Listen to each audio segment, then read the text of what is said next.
Bismillahirrahmanirrahim. Assalamualaikum warahmatullahi wabarakatuh. Sampai ketemu lagi di mata kuliah penalaran hukum. Tentu berkat rahmat hidayah Allah Subhanahu wa taala yang memberikan kita senantiasa kesehatan, kesempatan sehingga kita bisa terus mengembangkan kemampuan kita dalam berpikir. Harapannya kita benar-benar menggapai sebuah kesimpulan yang benar tanpa kemudian kita tidak memiliki kesehatan dan kesempatan, maka tentu kita sulit untuk menemukan kesimpulan yang benar tersebut, ya. Tidak lupa pula kita senantiasa kirimkan salawat dan taslim kepada Rasulullah SAW, para sahabat dan keluarganya yang telah memberikan kepada kita petunjuk bagaimana manusia seharusnya berpikir dan bertindak di muka bumi ini dengan menggunakan penalarannya. Baik, penalaran hukum hari ini kita lanjutkan yang lalu, bahwa terdapat tujuan daripada penalaran hukum. Penalaran hukum setelah kita belajar tentang logika, panjang lebar tentang logika, bagaimana kemudian kita menemukan sebuah kesimpulan yang benar.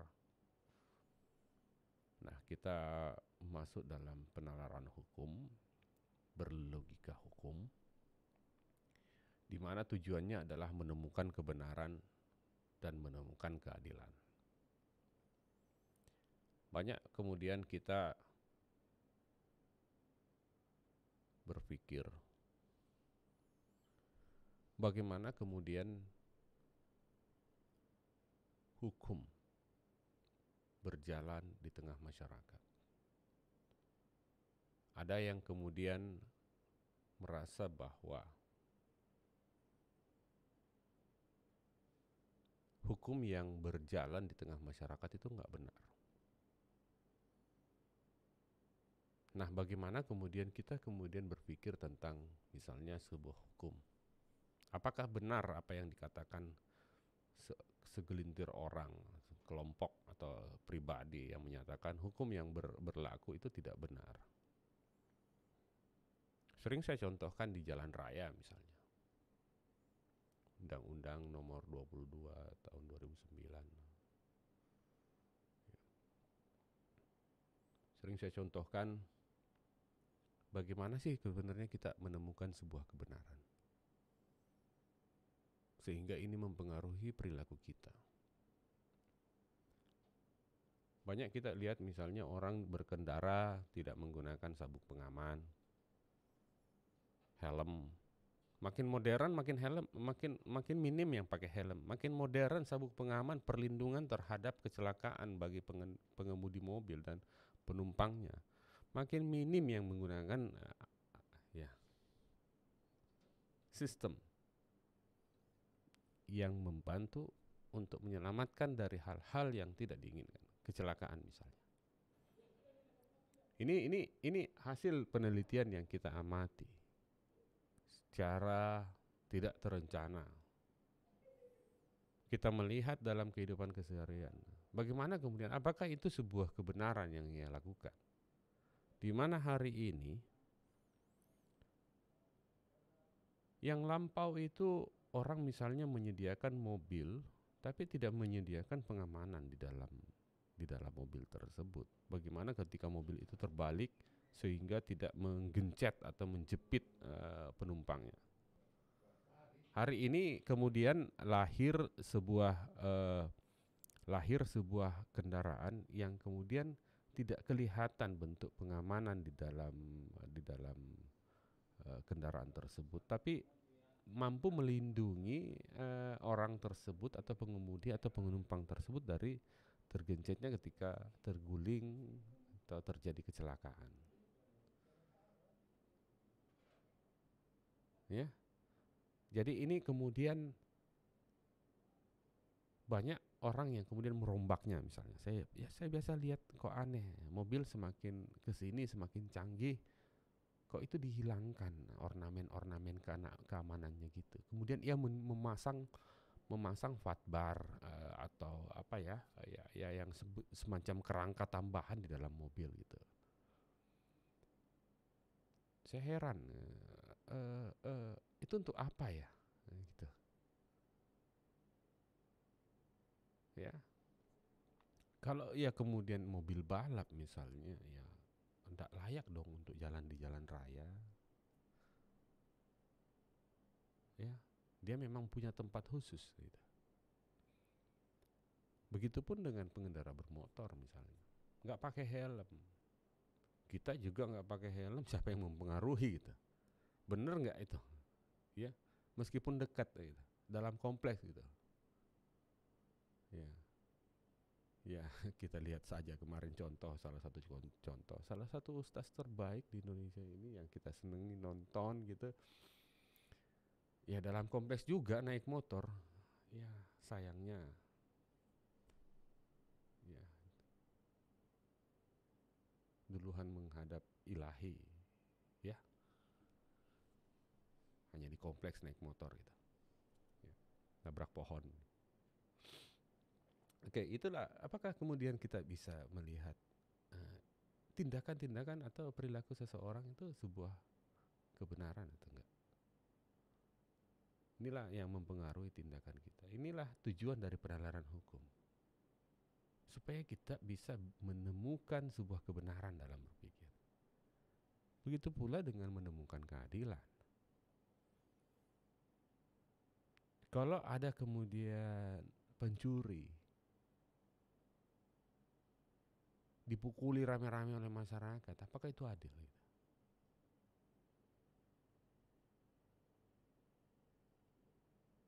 Itu adalah perbuatan main hakim sendiri. Menurut hukum itu nggak benar. Itu nggak adil. Kalau mungkin ia seorang residivis, pernah dihukum penjara kemudian melakukan hal serupa, itu tetap melewati proses untuk menemukan keadilan. Tentu ada dasar-dasar dari tindakan-tindakan yang ia lakukan. Ada dasar-dasar sehingga ia kemudian melakukan pencurian tersebut. Kalau dipukuli rame-rame, dimasukin dalam got, dihantam pakai batu, disiram pakai bensin, dibakar pula.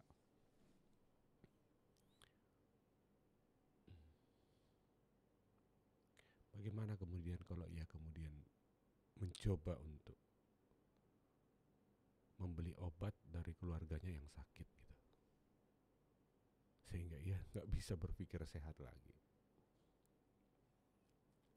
Anda bakar gitu. Giliran di rumah kita, anak mencuri tabung gas, uang di kantong orang tuanya juga dicuri untuk beli narkoba, kita nggak mau tahu. Bahkan hari ini banyak kemudian yang memberi jalan untuk anaknya tetap menggunakan narkoba karena kasihan melihat dia sakit.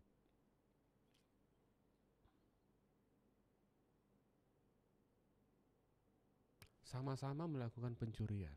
Satu kita terpengaruh karena anak, yang satunya kita terpengaruh oleh kelompok masyarakat yang bertindak sehingga melakukan egalitarianisme. Yang satunya kita terpengaruh oleh subjektivitas. Kita tidak dipengaruhi oleh hukum.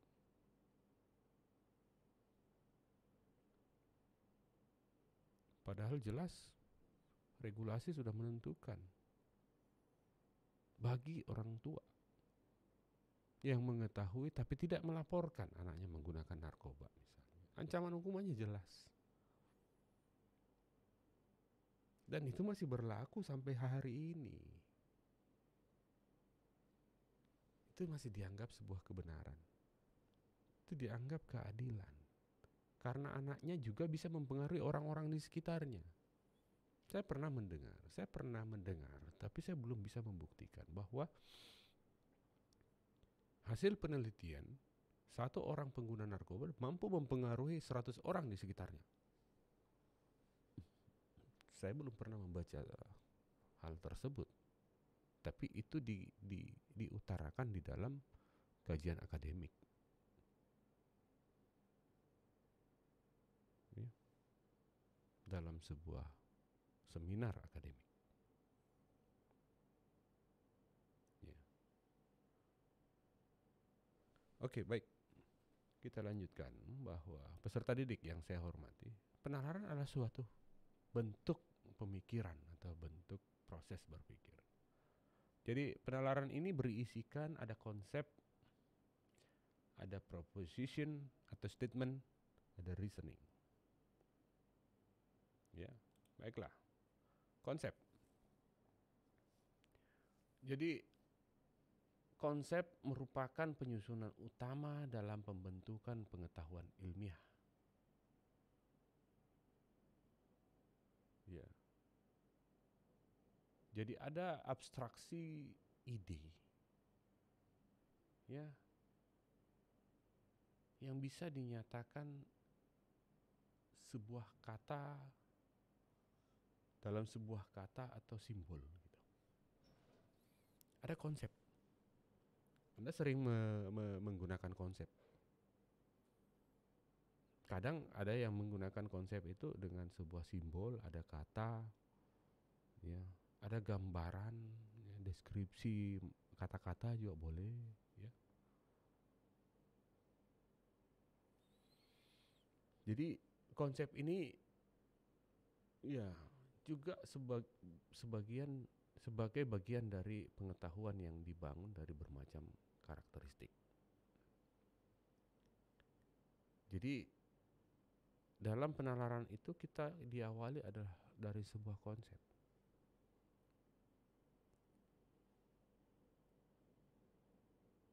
Anda sering, kita dalam komunikasi mengatakan, apakah istilahnya ini, apakah istilahnya, apa istilahnya, seperti itu.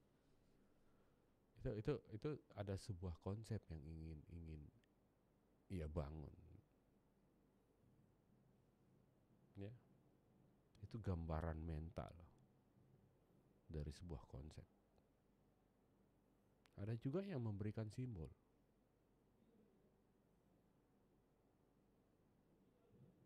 Sehingga ia kemudian mengurai simbol tersebut sehingga menjadi sebuah statement. Ya. Nah, yang kedua, penalaran itu setelah konsep ia kemudian melahirkan proposisi. Jadi premis itu di dalam penalaran dikenal dengan premis. Sekumpulan proposisi-proposisi. Banyak proposisi-proposisi yang menjadi sebuah pernyataan yang melandasi, ya, dalam mengkonstruksi sebuah kesimpulan. Jadi proposisi itu bisa jadi dapat dipercaya, disangsikan, disangkal, atau dibuktikan kebenarannya. Biasanya saya katakan bahwa proposisi ini lahir dari pengetahuan kita dan ilmu pengetahuan. Ya. Jadi kesimpulan yang kita buat itu akan menjadi sebuah proposisi berikutnya dalam sebuah konsep sehingga melahirkan sebuah kesimpulan atau konklusi kembali. Konklusi yang Anda buat itu menjadi proposisi lagi dalam sebuah konsep dan melahirkan sebuah konklusi lagi. Begitu seterusnya dalam penalaran kita.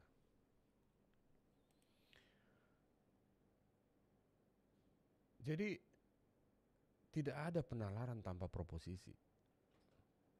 Ya. Dia memahaminya harus dalam ketiga bentuk tersebut. Jadi ada sebuah konstruksi dalam penalaran hukum konsep yang ingin kita bangun, kemudian ada proposisi yang kita letakkan untuk menciptakan sebuah konklusi. Terakhir saya contohkan.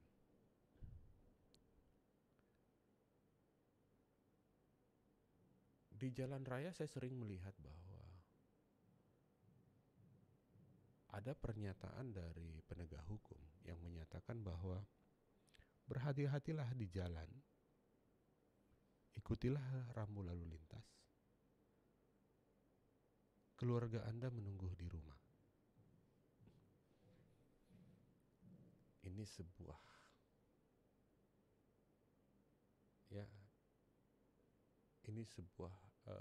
pernyataan ya yang bisa membuat ide abstraksi bagi kita, sebuah kalimat abstrak bagi kita untuk kita buat sebuah kesimpulan. Kenapa mesti dia menyatakan seperti itu? Misalnya, ini dalam konsep abstraksi saya. Ya, proposisinya saya harus untuk berhati-hati di jalan mengikuti rambu lalu lintas itu ya jelas bahwa ada Undang-Undang nomor 22 tahun 2009 tersebut, yang mana isinya adalah sebagian besar adalah kebenaran karena belum dicabut, belum diubah. Itu kemudian diundangkan sebagai pedoman buat kita. Ya, jadi dua lah proposisi. Itu kemudian diundangkan buat kita sebagai pedoman agar kita memang mendapatkan kebahagiaan, tujuan. Ada undang-undang, ada pedoman buat kita. Udah dua proposisi. Proposisi lain, saya bangun dari keluarga saya menunggu di rumah.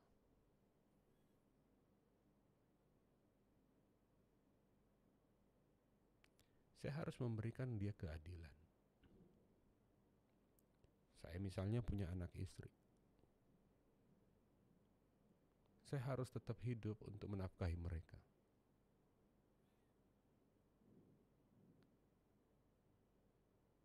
Ini proposisi ketiga. Dengan hidupnya saya yang saya upayakan, saya memberikan keadilan bagi mereka dan saya memberikan kebahagiaan bagi mereka.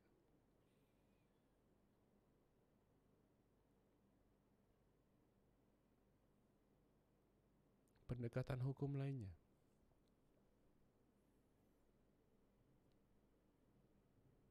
Jelas jalan raya sudah ditentukan apa definisinya. Bukan tempat balap.